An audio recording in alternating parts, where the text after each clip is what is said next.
Good morning. We hope you're enjoying what I call our journey. We hope you're enjoying the wonderful presentation that we just had. Let's give our speaker from this morning a hand. Let's give our speaker a hand. And I can't wait. We have another dynamic speaker, and we have two wonderful panels. Oh, this is so exciting. You know, it's exciting because sometimes when I talk about what I do, I have a friend. She calls me this new name.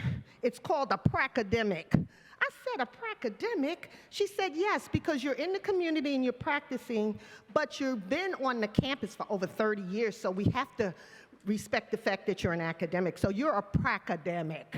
So for those of you that need a new term, for some of you for the work that you're doing, you're pracademics, okay? And today you had a nice, cadre of different professionals that are doing this work. It's so important. You know, we talked about placing health into the context. We're talking about the various types of engaged scholarship across the university. That's a little different for us. You know, at Rutgers, we tend to function in silos, even on our own individual campuses sometimes. And I don't call them campuses anymore because my Chancellor, Nancy Cantor, said, we're all Rutgers University-wide. Isn't that exciting? And what's so exciting about this work and what we do is that we have an opportunity to change, to make change, to really make a difference.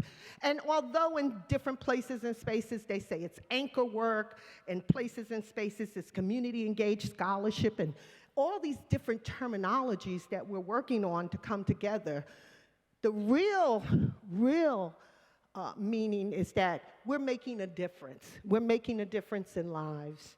We're changing lives.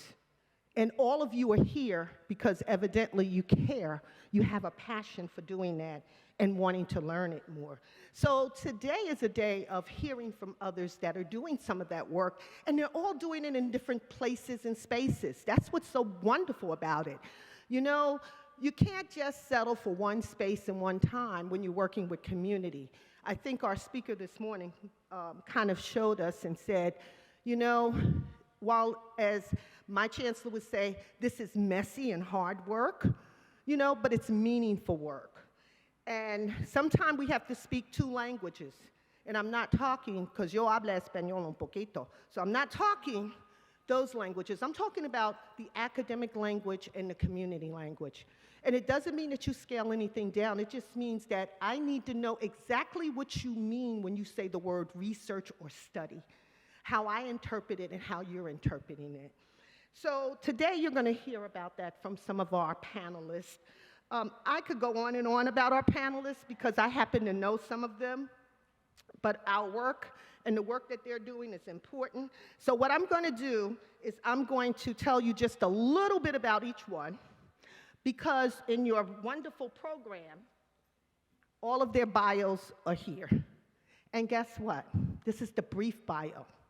So if you click on their names anywhere, you can get the long bio and see all of the things that they're doing. But what's also important is I want to call your attention to the Connect magazine, because it tells the journey of one of our speakers, the Heroes Project that I was fortunate enough to be a part of. So I want to call your attention to that. But let's start with some of our speakers who are really making a difference, some of our speakers who want to tell you a little bit about how they're doing community engaged research, scholarship, and they're doing it in different places and spaces that you wouldn't even expect them to be at. So first I want to talk a little bit about Shauna Hudson. I have to give her a special hand because she put this on the table for us. So let's give Shauna a special hand for that. I've had the opportunity to work with her intimately for the last 2 years on the Heroes Project, along with Manny, who you're going to hear from later, and a few others. We were co-PIs. And I heard someone said, oh, we're doing multidisciplinary work. And then I heard someone say, oh, it's interdisciplinary work. For us, it was transdisciplinary work because we involved the communities at the table with us. So those of you, she's doing transdisciplinary work. She is a primary care researcher. She works with vulnerable populations, and that's right there in front of you. But she does this in a way that's so authentic that when you hear the community say her name, they're like, Dr. Hudson, and they're proud to know and be associated with her. She serves as a National Health Equity Advisor for so many. I mean, she lists 2 or 3 here, but for me, she does it no matter where she's at. She comes ready. She comes ready to participate and ready to hear. She has a listening ear. And then we have also Tamara. I didn't get a chance to meet you, Dr. Nelson, but Tamara is with us, and her work on the perinatal care and working with women of color, particularly Black women, is so important because it's built around mental health. So we thank you for stepping out and doing that, and we know that you're already making a difference with that.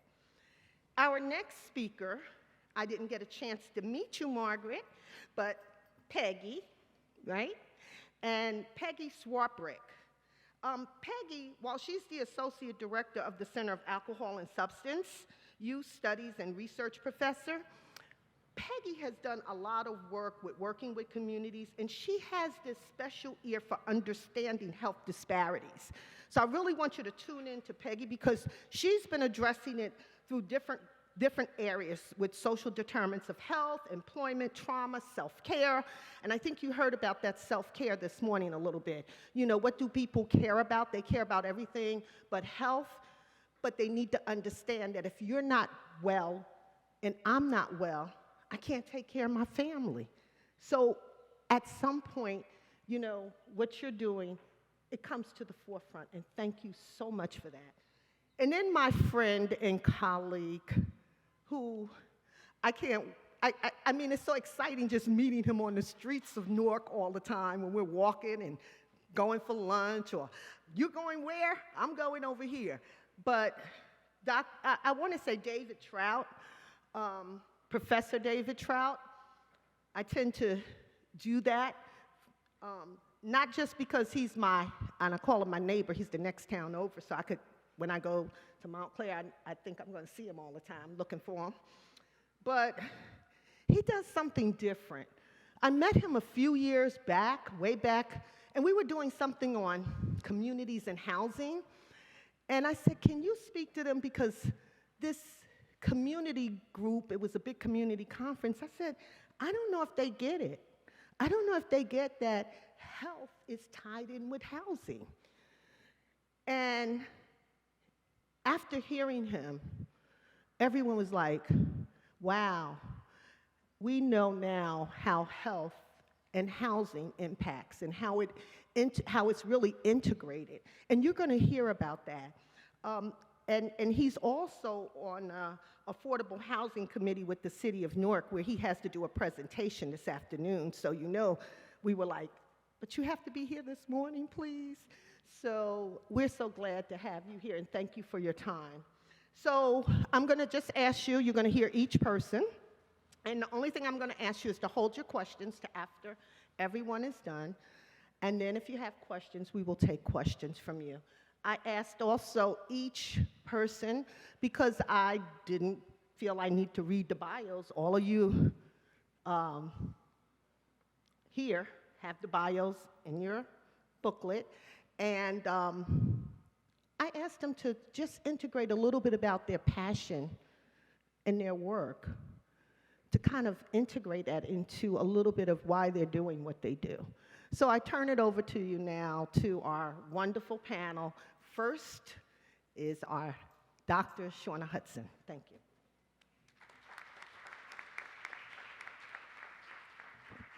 Thank you, Diane. If we can have the slides up, that's great.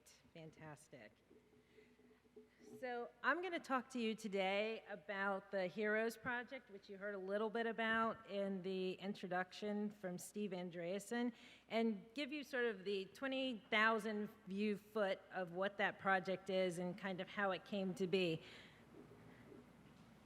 So for us, there was this perfect storm of COVID, and I know this is a really busy slide, but there were a number of different things that came together all at one time. We were working with, and I should say that there were 6 of us who are actually co-PIs. So it was myself, Diane, Manny Jimenez, Ray Panettiere, who's the head of our CTSA, Marty Blazer, and as well Emily Barrett, who's an epidemiologist in the School of Public Health. So this truly was a team effort as we came together, and we were pulling information and data from a variety of different places. One of the areas was looking at what COVID looked like across our state, and so if you were to line up these maps and sort of superimpose them together, there's this like corridor of COVID that was hitting 4 counties in particular, that we ended up focusing on in the HEROES project. So it was Essex, Union, Middlesex, and Passaic counties. There was a funding opportunity that came from the NIH where they were looking for projects that were focused on underserved populations and vulnerable populations. And so we looked at that and we said, can we mobilize? And also, can you pull my picture down so people can see that in the bottom? We had a collaborator, Emily Barrett, who was doing work with a healthcare cohort where we had actually seen that there were healthcare workers who were not our doctors and nurses, but are folks who were in frontline office work, our certified nurses, our maintenance folks, people who were really sort of vulnerable themselves, that were at higher risk for COVID and that were experiencing both a lot of exposure and a lot of concerns and issues around testing.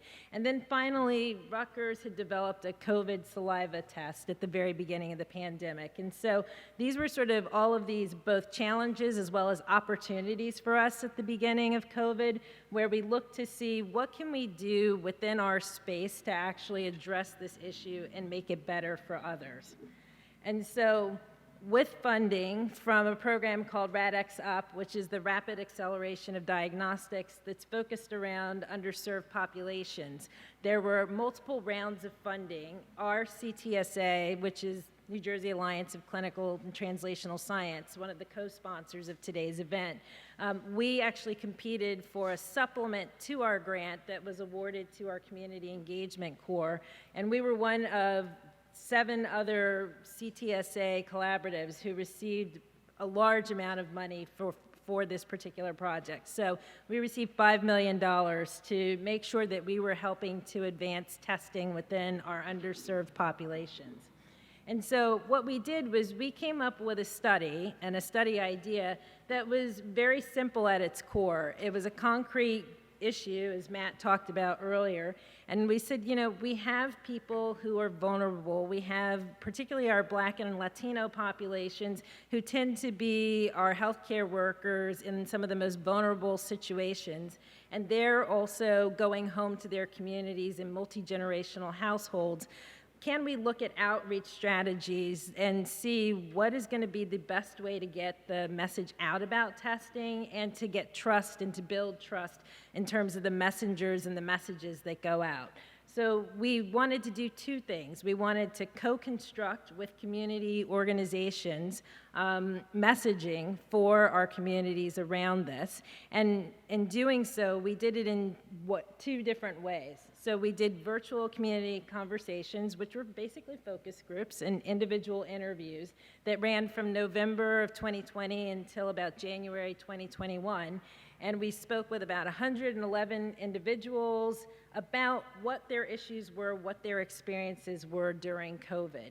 And then we took that information and we worked with our community groups and with our healthcare organizations, and we put together a series of meetings that happened on a bi-weekly basis where we were really co-constructing and making meaning together of both the confines that we had with the NIH funding. So NIH had very specific data that they wanted us to gather, but then our community partners also wanted us to gather other information. And so we spent our time together working through a bunch of different mechanics, which is actually outlined for you in the Connect magazine in detail.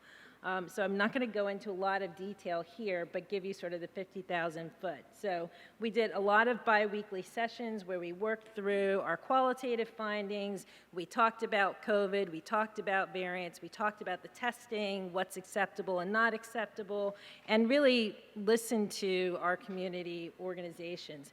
And the goal of all of that information gathering was to see if we could actually figure out which outreach approach was going to be the most effective for us to get testing into the community with these home-based saliva kits that are actually used by our Department of Health currently.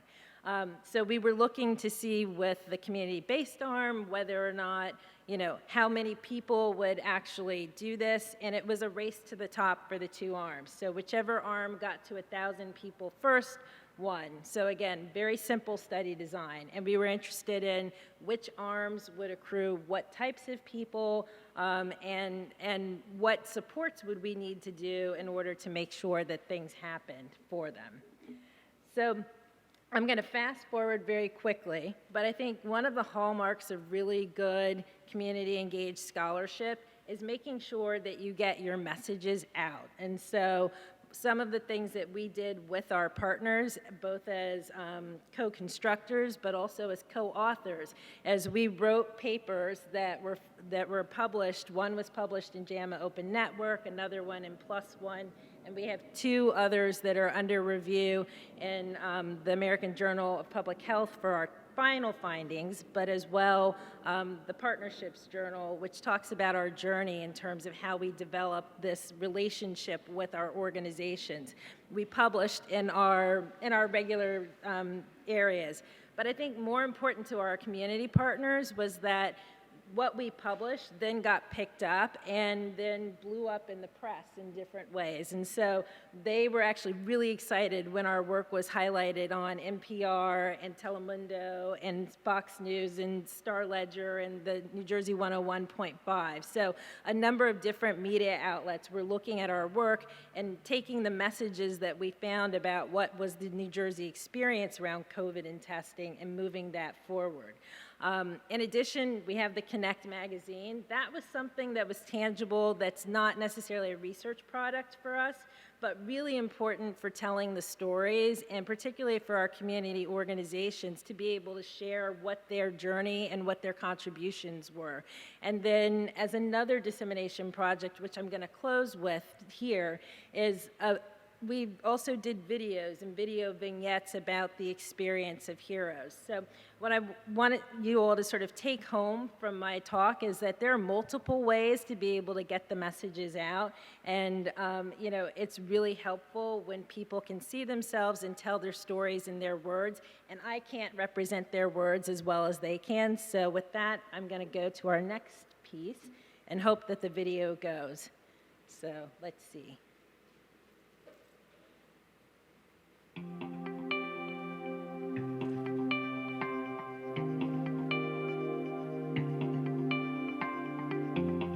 The NIH put out an announcement suggesting they wanted new approaches in enhancing testing in vulnerable populations. So that gave us the spark. We had people who were coming through our healthcare organizations, and then we had a community-based organization arm.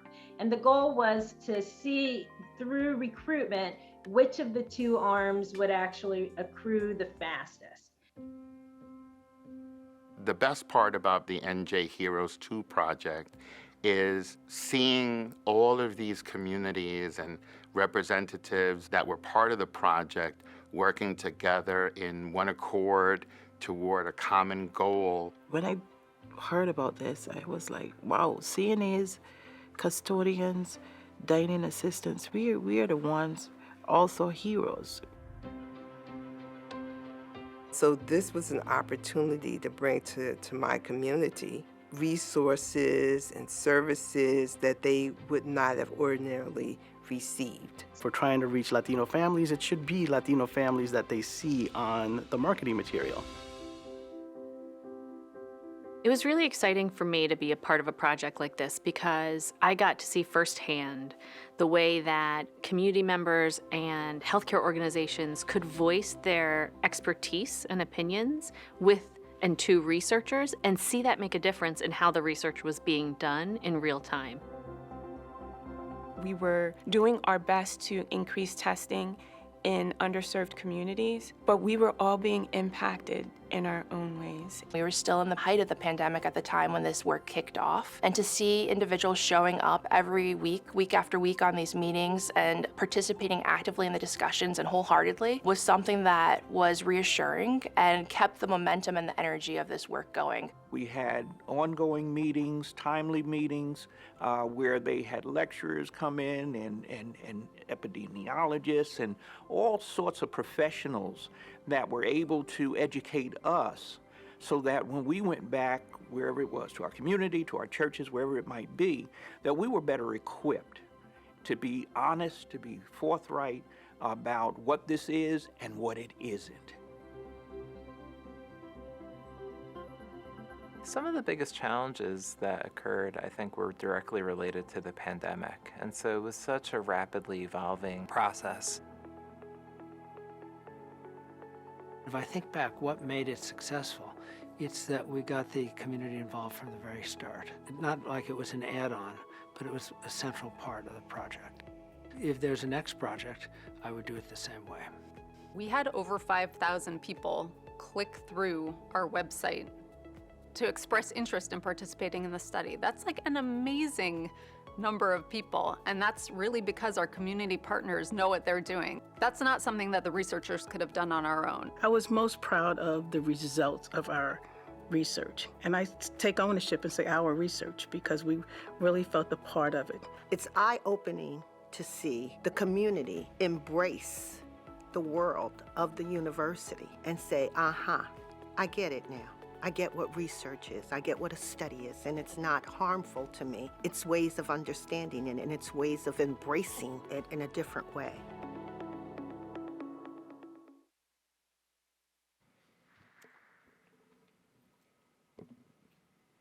Good morning. I believe I do have slides. It's such an honor and a privilege to be on this panel with these distinguished scholars. As an assistant professor, thank you for giving me this opportunity to highlight my scholarship at Rutgers-Camden, where I'm building capacity and partnerships to address perinatal depression among Black women by way of community-based doula support.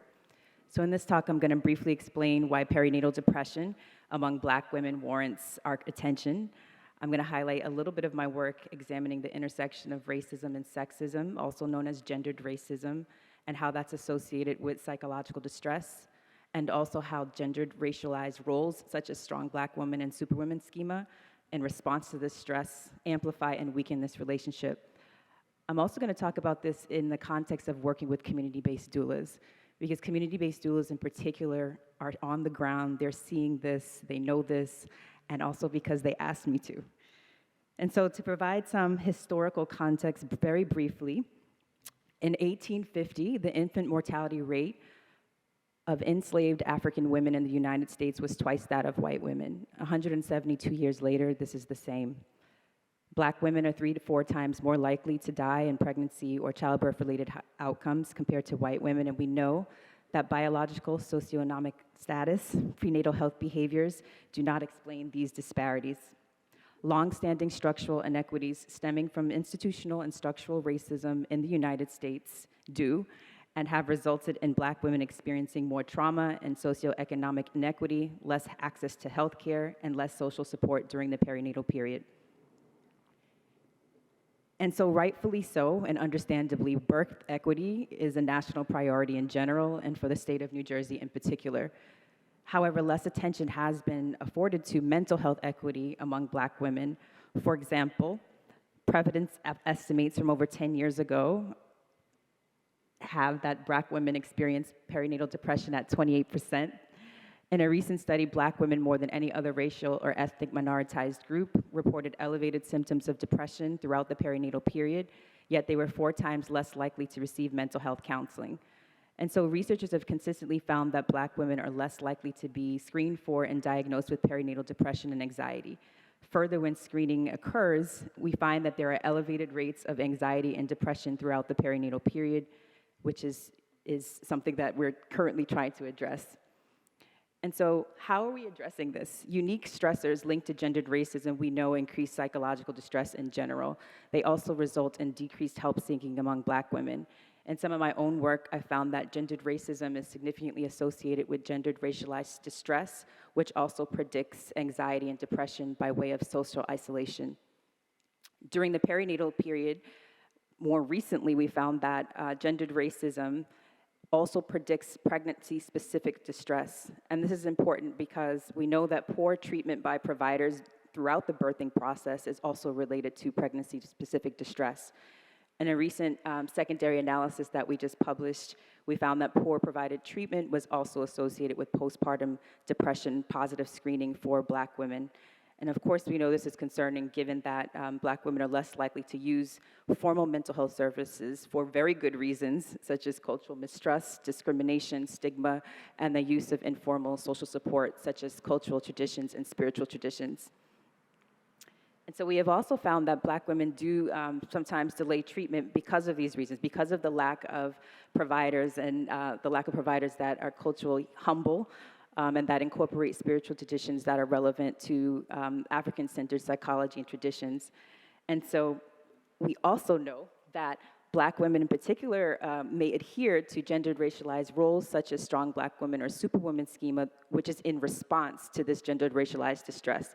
And so I say that because it's extremely important not to pathologize Black women in particular's experiences of distress and why they may adhere to some of these gendered racialized roles such as strong Black women or superwoman schema. And so why do we focus again, or why do I focus on this, is because some of the qualitative work that I have done where I've asked specifically about depression, these are some of the quotes, and then I'll leave them up for you to read, but it's important to think about how Black women in particular are conceptualizing treatment seeking based upon narratives, histories, social structures, and their ways of experiencing mental health treatment within our current systems. And so again, I'm talking about strong Black women, superwomen just briefly, but some of these, which you may or may not be familiar with, some of these kind of expectations with superwoman schema have to do with emotional suppression and resistance to vulnerability and an obligation to display strength. And so we know that there's some evidence to suggest that this is related to increased psychological distress, but there's also evidence to suggest that there is resiliency attached to some of these dimensions. For example, the obligation to display strength and an increased motivation to succeed has been shown to be associated with resilience and with gendered racial centrality, which we know is a protective factor for many mental health outcomes. And so my question that I'm continuing to grapple with and related to this and related to work that I've been already doing, which is how do we better identify and connect Black mothers, given the context that I've just laid out with appropriate resources and treatment, right? How do we address the needs that are being articulated but may not always be addressed within healthcare systems, and what are the ways in which community is responsible for and also willing to address this area? And so one area that I'm looking at is community-based doulas or birth workers. And these are highly trusted, skilled professionals who provide relational support in places and spaces where sometimes that medical providers cannot or do not. And this is throughout the perinatal period, so during labor, during delivery, and in the postpartum period. And so the cool thing about community-based doulas are that they typically come from the same community as the folks that they serve. They tend to have more visits with women throughout the perinatal period, providing holistic support beyond all things birthing. In recent evaluative work with a hospital-based community doula program that I had the privilege of working with, we found that doulas often bridged the gap and supported families in ways that were way above and beyond. For example, they were showing up at courthouses, they were going to immigration, they were going to seek food with their clients that they serve, and they call them family. And so again, it's so important to think about the ways that community is responding to needs and the ways in which community is addressing these needs with respect to community-based doulas. And so I just want to be clear that doulas, and specifically community-based doulas, they cannot and they are not responsible for alleviating structural inequities that underscore maternal health crisis and maternal mental health crisis among Black women. But it is well documented that having a doula in particular is associated with reducing perinatal complications. And so we know that doulas improve access to early and regular care. They improve continuity of care. They increase breastfeeding uptake. They improve parent-infant bonding, and they also reduce medical interventions during birth. And so community-based doulas, they center birth equity, and they also may be an important component in addressing mental health equity, including bridging the gap among mental health treatment seeking among Black women. From some recent studies, we found that doula care may reduce anxiety and depressive symptoms. But again, we know very little about how this occurs. And furthermore, we know very little about how community-based doulas perceive their role in addressing mental health equity among Black women.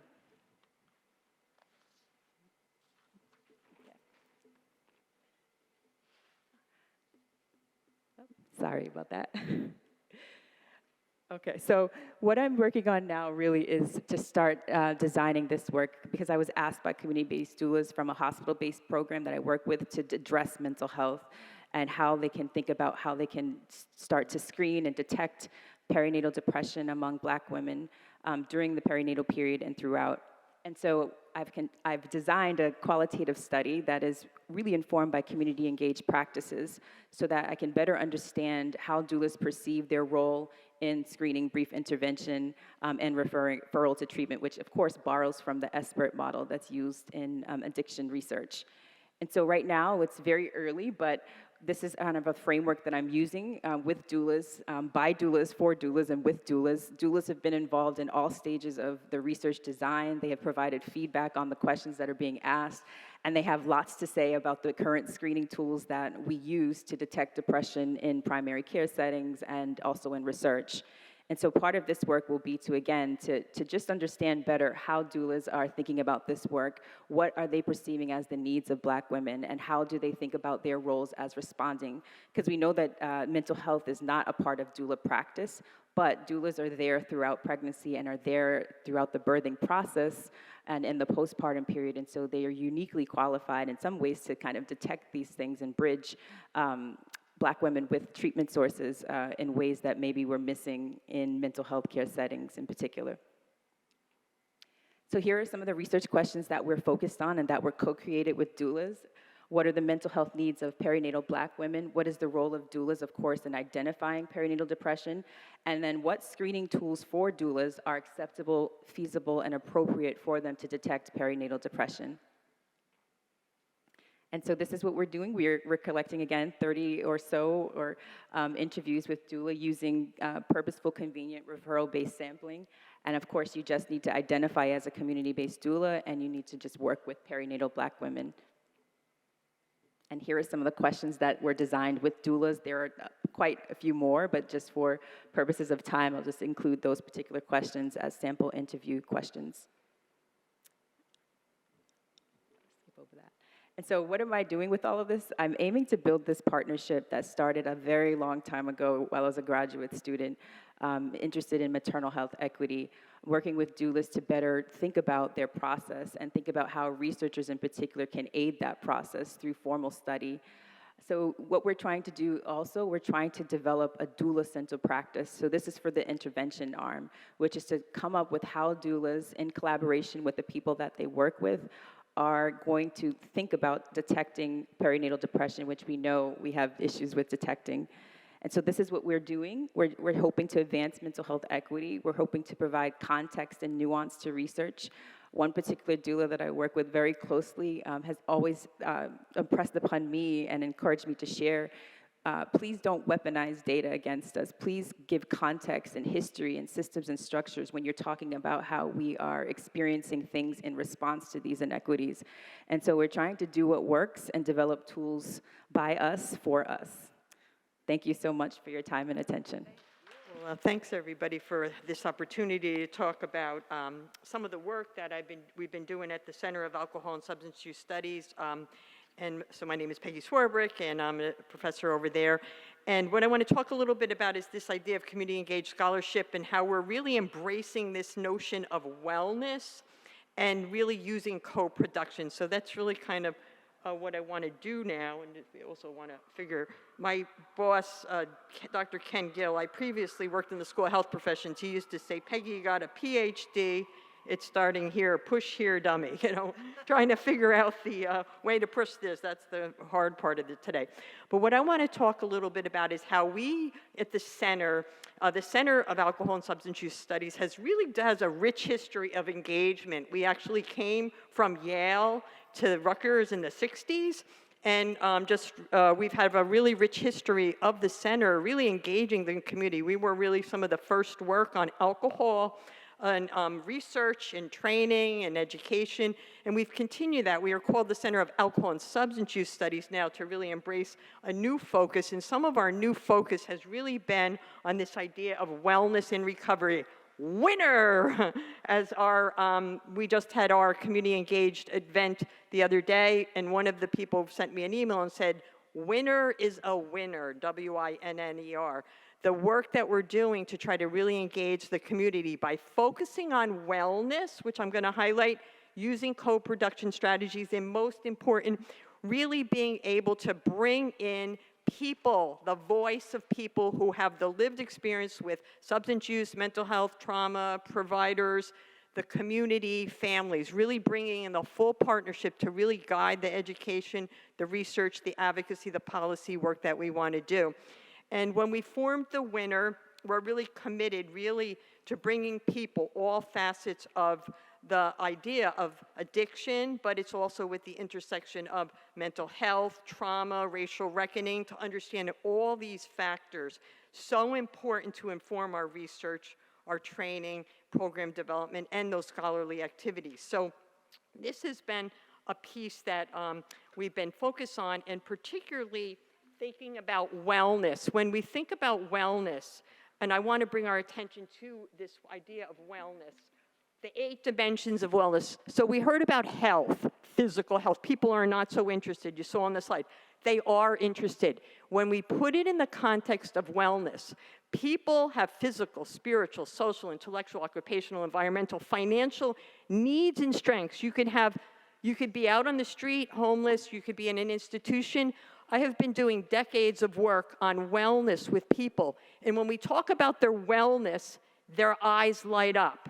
They might be in a state psychiatric hospital, they may be in a forensic hospital, an institution, but when you approach them with a wellness lens and a dialogue, people engage and you talk to people. We heard about listening to people, understand that we have strengths. People have many challenges, but when we focus on wellness and we focus on what people are saying they need, want, and thinking about their strengths, it's a different conversation and it's a different outcome. So we have really been, one of the things we really want to do, and one of our projects are currently underway, is developing a focus on outcomes related to wellness, because we talk about the problem.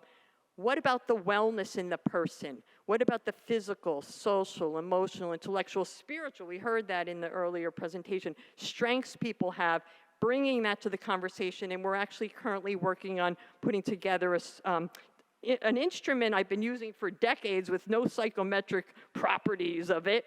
We're going to try to get the psychometric properties of this tool, but we're still using the tool because it engages people and it helps people think again about the self-care.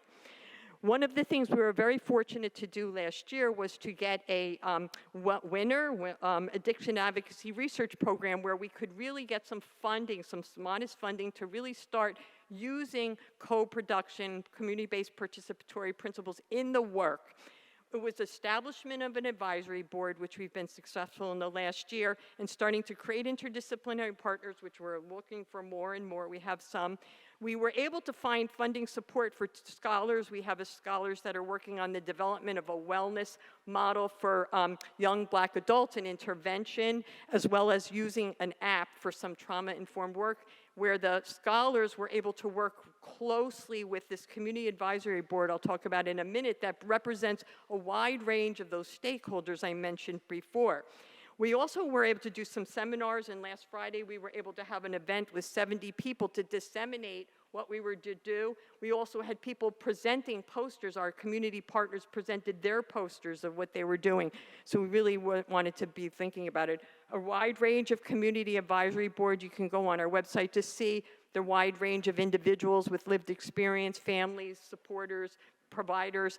And we were also able to not just bring them to a few meetings and then have them give our blessing on things or sign that off, really bring them on as partners, co-learning together. We offered a series of seminars on what is co-production, what is collaboration, what is community engaged, and then really help to shape the projects of the scholars, as well as where they're helping to advise some of the other staff. So we were able to even reach across the sea. Dr. Karina Hackman, who does some work with the World Health Organization and also in UK doing co-production, as well as a lot of partners from other universities that we've been started some partnerships with. So the idea is, with co-production, we have to be thinking about this. It's about nothing about us without us. That needs to be the motto we need to think about. No policy, no program, no research, no decision should be decided without having representation. And I've just seen it too often that we just give a person to a meeting and we say they gave the blessing and then we said it was okay. We have to start from the beginning, getting students, as it was mentioned, Dr. Conway said, having students doing this research, having all of our research efforts and even educational efforts being involved with people at that partnership and looking at a wide range of disabilities as well. So we used the co-production principles in helping to co-plan, co-design. And what we have been able to do is, one of the other things we were able to do too is bring together another group that was able to put together a guide that I'd like to share with everybody. We developed from November to now, we were able to co-create a self-care guide, which I'd like to give out. We brought together people in recovery, and we were able to help to put together this self-care guide. It was people in long and short-term recovery that came up with the key things that I can do to keep myself in recovery, or what could have helped me. Learning to unplug, learning to connect, learning to sleep, get a good night's sleep, and doing good. And we were actually able to co-create this guide that I'll show you, and I'd be happy to share it with everyone, because as one of our people in our advisory board said, this should be in the Penn Station, should be in everything, is to remind us to do these things for ourselves. There's self-care for ourselves. Unplugging, get away from all of whatever it is, unplugging. So I mentioned mental health, physical health, social health. It's going to help us. Sleeping, we know the value of sleep. Learning how to do good in the world, which we need more of, as well as really connecting as well. So we're able to put together with our advisory board this. And I do want to just before, want to highlight in this, putting to this guide together, and we also have it, it's available on our website, downloadable, free. Everything should be free for people. It shouldn't cost people. I made lots of copies I can share, but they should be able to print it, get it, and be able to access, make it accessible. This Journey to Wellness guide helped me. What we did was we piloted it with a few people. We developed it together. We piloted it together. And people gave some feedback in the piloting of it, how it was helpful. Recovery from addiction, trauma, self-hatred, lack of purpose, depression, abuse are terrible battles that many struggle with each and every day. I only wish I had a tool like this to help me early in my road to recovery. I'm certain I can, and it will be meaningful for others and resources to help move forward. So really helping to develop guides with people and resources. We have materials that we co-created sheets on how do you use it for yourself, how do you use it with others, how do you use it with groups. And finally, I want to say before I end, I know I have a quick amount of time to run through this, is just to hear from one of our CAB members. Just really had a wonderful quote, and he allowed me to share this quote with you. This was, he said, through the initial stages of the fellowship program, the scholars had made incredible progress with the support and input of the Community Advisory Board and the winners coordinating team, myself, Dr. Hien, and Dr. Bauer. The scholars' dedicated work to developing person-centered and participant-led research initiatives is itself revolutionary, yet winners' revolutionaries qualities even extend even further than accomplishment. All that attended our progress meetings could feel even palpably on Zoom, the beloved community springing forth among us. We really made the beloved community focus of that group. It was very important, and it really was powerful. Our connections are personal and professional. academic yet organically warm and brimming with mutual admiration. We are intentionally cultivating that respect and, I dare say, love as we celebrate our diversity across race, gender, and lived experience. At least for me, the sense of interconnectivity to one another and the work we've done extremely rare in an academic research and professional spaces I've experienced thus far. I cherish it. Winner's research itself is and will be groundbreaking, and so is the Winner's continuing beloved community. So this was one of the members who just sent this email to me, and I was like, oh my God, really powerful testimony to the work that we've done of bringing people together. It really just takes a small group of people coming together who can really make a lot of change, and we're happy to talk a little bit more about it, and thank you very much. Thank you so much. So I think I can still say good morning, because we got about 3 minutes left. I'm David Trout. I'm a professor of law at the law school in Newark.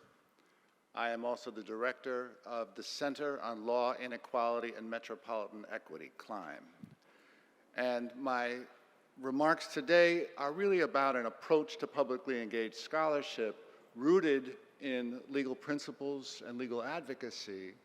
I'll be speaking primarily about corporate buying in Newark, but the thrust of the talk is to be thinking about publicly engaged scholarship through the particular approach that we take in this interdisciplinary center at the Rutgers Law School Newark campus. I will not be presenting a powered a slide deck today. This is a low-tech to no-tech presentation. It's sort of old-fashioned. We couldn't afford a power deck, so you're just going to have to sort of do this as we always used to do this in class. 3 things: what we do at CLIME and why. Secondly, what corporate buying is and what we found. And thirdly, why these findings and this particular research represents a publicly engaged scholarship problem. So let me start with the origin of CLIME. We started 10 years ago as an interdisciplinary research center that's rooted in the law school.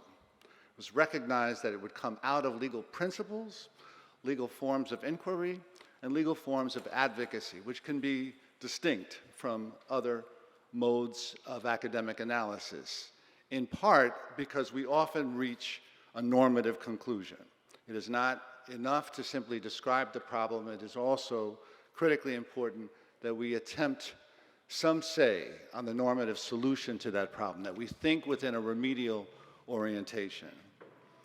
But we are committed primarily to issues of structural inequality. So that is to say, too, that it is rooted in a civil rights orientation. And so when we're interdisciplinary, we are, as civil rights lawyers, recognizing the relationships, the subject matter relationships between so many of the issues that we identify as structuralists, looking at inequality with the various disciplines that interact. And the particular way that they interact goes to the heart of this definition of structural inequality. And that means a focus on how inequality is reproduced through institutional rules, norms, and practices. So structural inequality, from the perspective of CLIME, requires a focus on institutions, and within those institutions, the rules, norms, and practices that are most determinative in reproducing unequal outcomes. The institution and its organization often reproduces a certain kind of inequality, and we've heard reference to the various ways that inequality through the healthcare institutions, through educational institutions, through other kinds of institutions may work. They may be more gendered, they may be more race-based, they may be some combination thereof. We are often confronted with the reproduction of inequality through systemic racism in the work that we do. And so when I staff projects, I try to produce collaborations among law and other subject matter disciplines that are relevant to the questions raised by the particular institutional practices that we think are probably most responsible for outcomes. And when we come up with the questions that drive the particular projects, we use the anchor mission that's so prevalent across the university, but part of our strategic vision at Rutgers University Newark, that involves collaboration with community partners. And so in the housing policy realm, we are often working with combinations of community-based organizations focused on housing issues. We are working with Newark City government. We're working with legislators from around the state, as well as statewide organizations involved in housing finance, housing equity, anti-eviction, anti-homelessness issues, et cetera. So that's the origin of what we do and why. Now let me tell you about this particular project that we just released a few weeks ago, and we've been fortunate to receive a fair amount of attention, which helps us in the remedial work. It helps us to actually have impact from a policy-making standpoint. I don't know how many of you are familiar with the issue of corporate buying, specifically corporate buying or institutional investing in 1 to 4 unit, often across the country, single-family homes. In other words, this is a movement of investors from all walks of life, mostly professionals, who have been offered opportunities to invest in the securitization of residential real estate. And this is a departure from previous norms in that if you lived in an apartment in a particular city, that apartment building was probably owned by an investor or a series of investors. And so there's nothing unusual about being a renter who pays rent to a landlord, to an institutional landlord. What is distinct and different about this particular phenomenon is that these are smaller homes, often single-family homes, but 1 to 4 unit dwellings. And 1 to 4 unit dwellings, of course, have for the last 70 or 80 years in the model of the American dream in this country been the bulwark of wealth creation for families, for home ownership. So when we begin to see a trend in which institutional buyers are buying not apartment buildings, but instead 1 to 4 unit dwellings, that's a direct market incursion in the home buying ethos that has been so important to wealth dynamics in this country. That is to say, it has some connection to issues of economic inequality. And we knew from our academic research that there had been studies about this movement of the securitization of single-family homes and what's sometimes called workforce housing in predominantly black neighborhoods across the Southwest and the Rust Belt cities.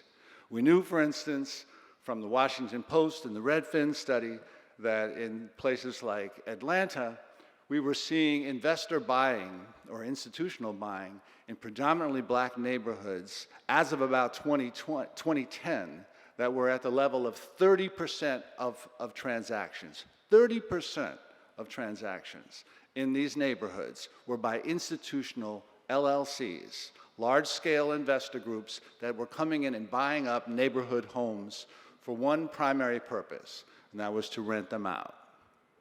Their fiduciary obligations, of course, would be to their investors. So there would be inexorable pressure on rents, because the greater the rent, the greater the passive income stream and the return on investment to investors. No one had looked at this in New Jersey. No one had looked at this in the city of Newark or its adjacent municipalities where we do so much of our work. And so it was important for us to begin looking at it there, not just because we had a sense that many of the same variables prevailed in Newark as prevailed in other parts of the country, but also because of this engagement with community actors, so many of whom are involved in the work of affordable housing production.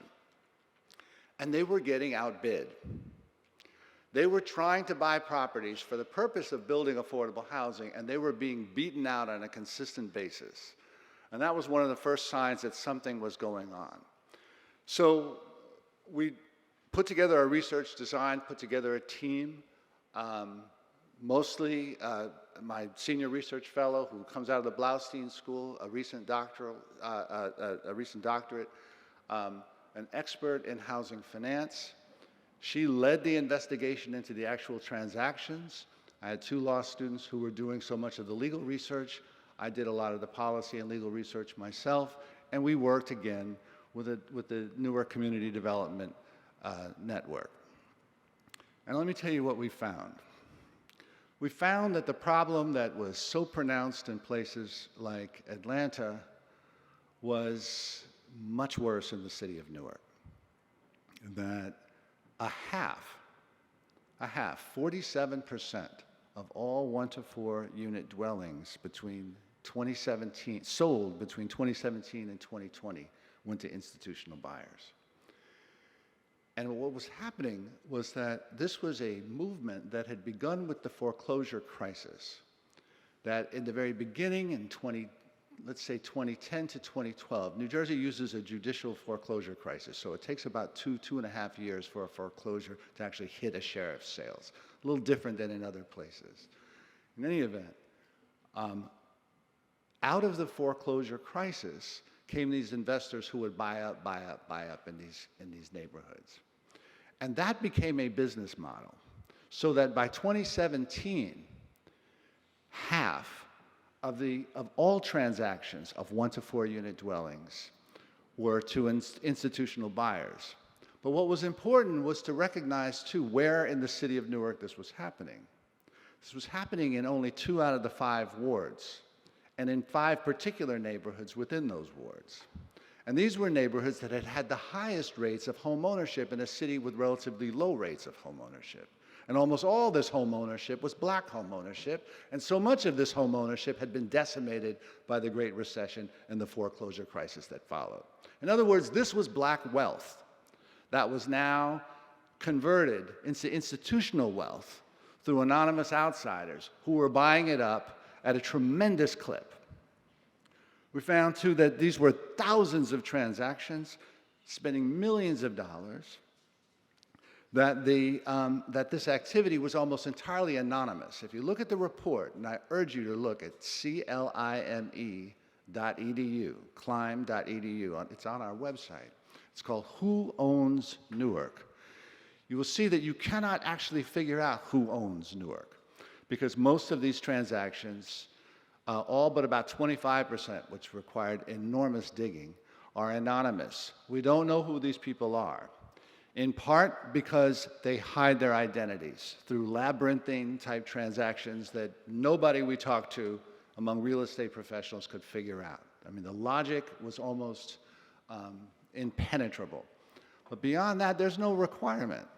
There's no requirement that you know who your landlord is. And yet these were the corporate landlords who had come since about 2013 to dominate the market in so much of Newark. What's the impact? The impact is about threefold. First, on renters. It drives up rents.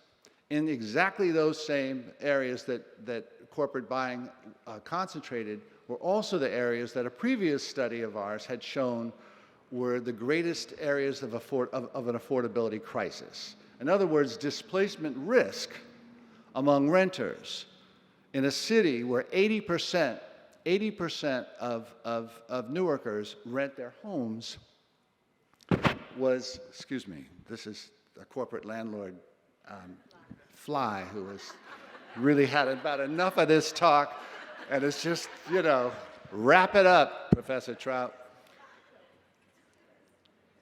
What we found was that in the areas where evictions were greatest, where cost burdens were highest, where displacement into homelessness or out of the state of New Jersey because there's virtually no place else to go, where these problems were highest correlated with the areas where there was more corporate buying. On the homeowner side, we found that in a city that is experiencing something of a renaissance of investment, the only areas where home ownership was in decline were in the 2 wards, and particularly in those 5 neighborhoods where you see a concentration of corporate buying. And finally, we recognized that this movement was seriously hurting affordable housing development. We knew this because we had already studied the affordability gap in the city. A working class city with a very low income population from a housing standpoint, where we estimated more than 16,000 affordable units were needed in order to fill the gap. And so you had these two competing trends in economic precarity, particularly expressed in the housing context on the one hand, and on the other hand, you had this investor bonanza from outside in which opportunity was seen to exploit this very vulnerability in market terms. So finally, what does this have to do with publicly engaged scholarship? It has everything to do with general questions of renter vulnerability, with housing instability, with broad questions of wealth inequality and how it's reproduced, with questions of unchecked capitalism incentivized by federal housing policy. But what we found more importantly, and what makes this kind of work a little bit different than just straight housing policy analysis, is that this is part of a trajectory of economic precarity that has characterized housing markets in which African Americans have lived for generations. And that it is again the latest iteration in institutional practices that have reproduced that precarity with all the sorts of ramifications in public health and education and other things that people in this room are very familiar with. And so what begins with segregation policies at the public and private level, at all levels of government, and then moves to redlining, and moves to racial covenants, and moves to urban renewal and highway construction, and the displacement of entire communities sort of left wandering against this tight housing market and this urban landscape, then moves on to the opportunities for banks to engage in reverse redlining, in predatory lending, and all sorts of scams to vulnerable populations that need to refurbish older housing, and ultimately the losses that accrue through the housing bubble, the Great Recession, the loss of jobs, and finally the loss of homes. And it is out of this loss of homes that then comes this later iteration, which we're only now beginning to chronicle. And that is the loss of even more economic opportunity to the benefit of other outside forces coming into these communities and essentially owning them as they would a company town. And so when thinking about remedies, we have to see this latest iteration, not just from what sorts of regulatory options the city government, the state government, and other actors might have in curbing a particular practice, but in recognizing all of this as manifestations of structural inequality, and that these are cumulative disadvantages that require much more comprehensive remedies. Thank you all. Anyone, any comment? Yes, Dr. Rogers. I'm so sorry, because I know you all are hungry. But I've got to pick up on what David Trout talked about, because in terms of what we do as academicians, what David didn't mention is his report has gotten the mayor to look at how we can create municipal regulations that will stop some of this. Yes. And what I'm here, right?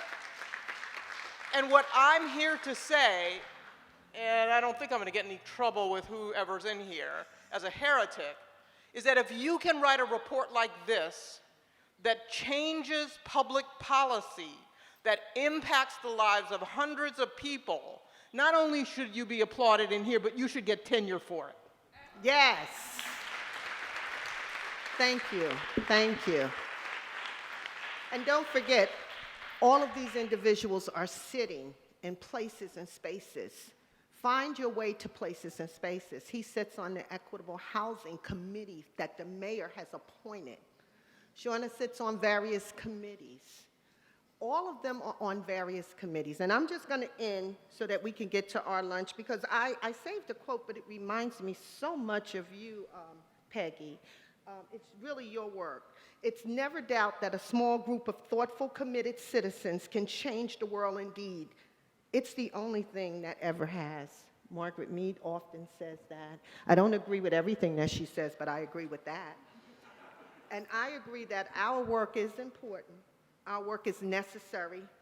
And I want to encourage each and every one of you to continue to make a difference because you already are, because you're here today. Thank you.